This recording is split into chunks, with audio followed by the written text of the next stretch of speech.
So last week I was uploading the video of how to deploy your AI agent. This guy was asking me this question and I'll read it. I have a question, this looks cool and everything, but why do the all extra steps? Why use different tools and platforms and softwares? And why not just use the chatbot building platforms like Voiceflow, Agentive AI, and all these other no-code tools, right? So this is a very good question and I've been getting this recently from a lot of other sources, potential clients, people asking me online, and I've been questioning myself even on this question, asking other people in the space. So in this video, what I'll do is I'll aim to answer this question and I'll give you all the options and the tech stack that you can use to build chatbots in 2025 and going onwards, and what are the best tools to use based on your use case. So let's get started.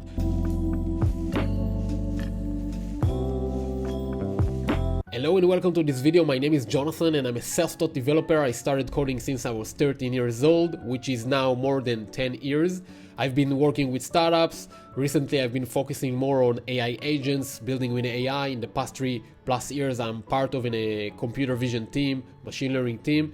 And it's safe to say that I've built a lot of software in my life, so I can guide you through what are the best solutions. Of course, we are always learning, but I'll give you my perspective on what's going on in the market right now. So the first thing that we have is we need to take a look at the tools and solutions that are available right now in the market, and it evolves over time. But the three main ones that we have right now are no code, code, and you can say even hybrid code is another solution.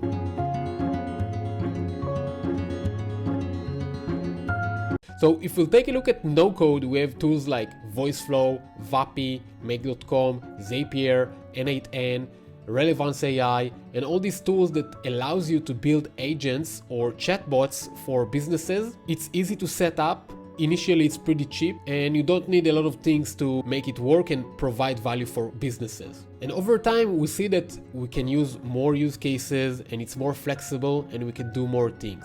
The problem with no-code solution starts when you start and you want to do some scaling, you want hundreds of users to use it, and you want more complex cases. I had this talk with the CTO. He built like an OpenAI assistant with the OpenAI Assistant's API. Maybe it was not efficient the way he built it, but he showed me a demo and it was very expensive. Like each call was $0.0 to $0.5 per call. It was pretty slow, like 30 seconds to respond, and it also was inaccurate, like the responses was not consistent all the time. But assuming that we are solving these problems with tools like Voiceflow, I would say that these tools are great for validating ideas. So if you have a business, or if you're someone who want to test some use case for you specifically and you don't know, the best way to do it would be no code, because you can start it fast. Initially it's cheap and you can see if it's working for your use case or not.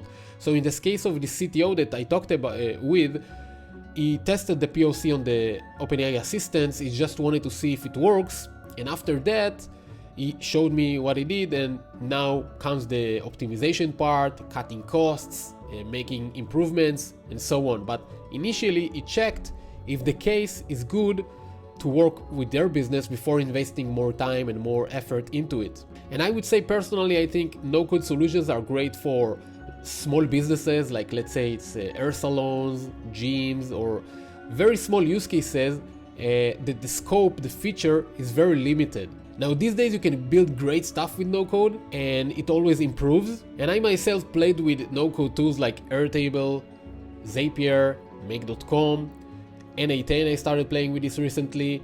And by the way, my recommendation, if you build something with no code, you must explore N8N. It's a bit more technical, but from what I've seen, it's the most advanced AI agent platform right now to build with no code.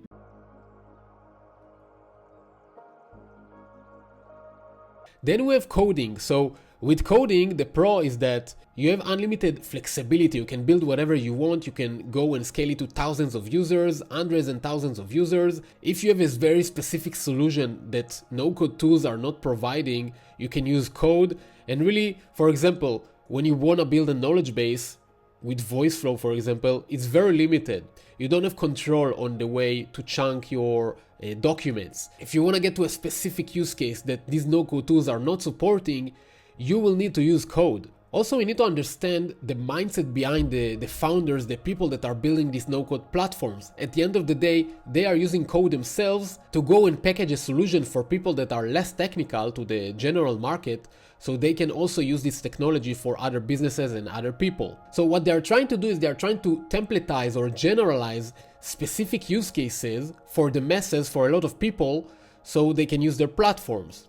But sometimes if you want something specific for your business, if you are at a huge scale, like you have a lot of clients and users and so on, if you are looking for security, if you are looking for self-hosting stuff, or you are working with enterprise, or you are working with different industries like, I don't know, hospitality, medical and so on, that the data there is very sensitive, then you need code. Short term, it takes more time to build, but also this one depends, because if you are working with an experienced developer, they have their boilerplates, they have their templates. If they already built something like this before, it's like they have the experience of building this, so it takes more time. Of course, if you have specific scope, just the scoping and the features, identifying what really you want to build, what exactly is needed, what is nice to have, what is must have, will be also part of this process, but this is in general will happen when designing your AI agents. So short term, it might be slower than no code, and it also might be more expensive, but long term, this solution of coding is more sustainable. Now, I also had this other talk with the CTO. They already built like their AI agents, they are bootstrapped company,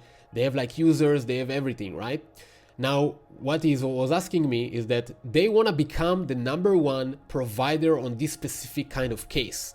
So they want to be the best in performance, the best in cost, in speed, whatever it is, they want to be the best. You cannot build a platform like this just with no code.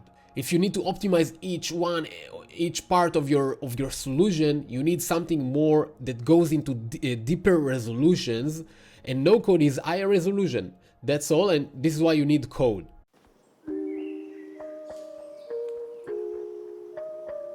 Then you have the hybrid solution, which I really recommend about, and I'll tell you in a moment my recommendation. But hybrid code is basically combining code and no code.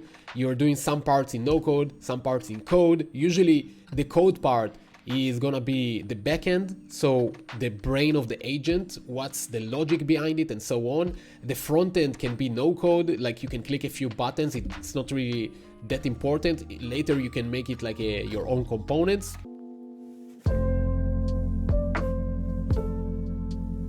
So my recommendation when you're starting to building your agents is the following. So as I said, no code is good for validation. It's very fast, you know if it will work or not.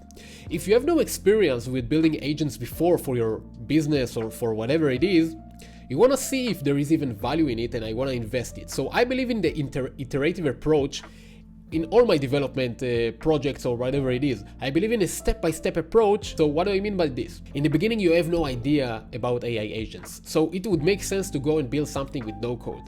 Now that you understand all the pieces of what it requires to build a chatbot or a AI agent, you know that you need a RAG, you know that you need maybe API, you know that you need this chat widget, you know that you need to query your RAG, you know that you need function tools, you know that you need to orchestrate them together. You can use tools like no-code with N8N to orchestrate all of them. You can use Pydantic AI with code, but you need to in general understand what are the moving parts, the components that I need to know about. And by the way, you can watch my other videos explaining these components, and I'm gonna make future videos about this as well. But now that you build like something with no code, something small, maybe not for thousands of users, maybe not flexible, maybe not specific, you have an understanding. You can have now a lot of options here. You can either expand it with no code, you can either take it to a developer and tell it, okay, this is what I built, this is what I want, make it better, or optimize it, make it more performance, make it faster. You also now see, okay, if it works now when I build it like very scrappy, or I did nothing like in the best optimization, it works maybe 60%, 80%, I can imagine in my mind if I take it to an expert, what they can do with it, and they can maybe get it to 90 to 100% accuracy or speed or whatever is my KPI. Next, going on with my step-by-step philosophy, what I like to do is to see, okay, what are the next steps that we need to scale to actually serve users, and what are our focus for the next, few months. Usually the logical step-by-step advancement from here is to take the backend and scale it over there, because you can build more flexible knowledge bases. If you go to Voiceflow, for example, you can chunk your documents, but what if you want some different approach? What if you have like a transcripts, or you have a JSON and so on? Maybe, by the way, these platforms already support this and they always add new features, but you will get to a point where you need something very specific for yourself. Maybe this is a huge scale, maybe you need some more automation, and these no-code tools are very limited for this. So once you scale your backend, honestly, this is the best setup. You can use Voiceflow for chat widget, which I showed in the channel how to do. You can use the backend with Python and store it on AWS Lambda or EC2 or something very custom, which I also showed in the channel. And this setup can really get you very far in the process. Unless you need some, different languages or something like this, which is, I already talked also with different potential customers needing different languages, not English. So for that, maybe you need a custom chat widget.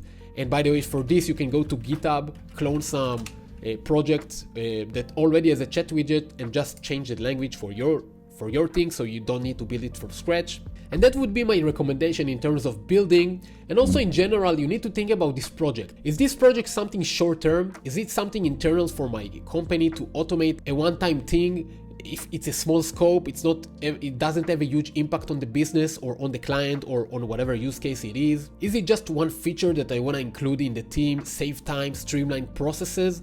Or is it something long term? Is it something that I'm planning to improve over time? I'm gonna show it to my users, I'm gonna improve it over time, and I'm gonna add more features. I wanna be the number one in this category. Or I wanna start with some POC and see how it grows. In both cases, you still need to start with something small, like an MVP, a POC. No code would still be the good solution for this. But if you already know that, for example, I have this education company reaching out to me, they wanted a chatbot on each one of their courses, right? So they wanted students to chat with their course with the chatbot, right? They have hours and hours of content, they have a lot of sections of courses, and they want each course to have. They also have thousands of users. So in this case, what I recommended is, okay, let's start with one course. Let's start with one section in the course, build one chatbot. Let's see how it performs. I recommend starting with code. Why? Because this code we'll use as a template for later on scaling it with more chatbots. We can use no code, but we already see in the beginning that this has a lot of scale. Also with code, whoever is building these projects for you, you want to focus on small improvements. You don't want to go and build 10 features and launch it after 10 features or 10 months or whatever it is. You want to scope it 2-3 features, start getting it to market as fast as possible so you have feedback. And you don't want to do like long development cycles, at least in my experience. You want to get feedback as fast as possible. Things change very fast, so you want to do it iteratively. You want to launch fast and you want to iterate fast. So that's it for this video. Hopefully it gave you some transparency on how to pick the best tech stack for your project. If you enjoy videos like this, first of all, make sure to click the like button below. Make sure to subscribe, because I keep posting things about building AI agents for your business. And also, if you're looking to build a specific AI agent for your business and you're not sure what is the best solution for your case, I created this video. It's very like a templatey or generalized video, like for a lot of people. I try to make it address a lot of pain points and issues for different businesses, different cases. But if you're looking for something more custom for your case, you can go below and connect with me on LinkedIn. Just send me a message and I'll tell you like exactly what are the best solutions. If I find you a fit, or if I find like this is a project I want to work with, I might also suggest we work together on this project as well. The type of projects I'm looking for is more in the scaling part. So you already have some use case that is working for you. You want to scale it, you want to optimize it, you want to improve performance, you want to see how you build it for the long term. So this is where I specialize.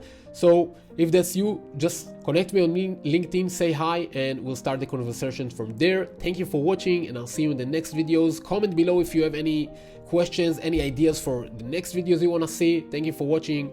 Bye bye.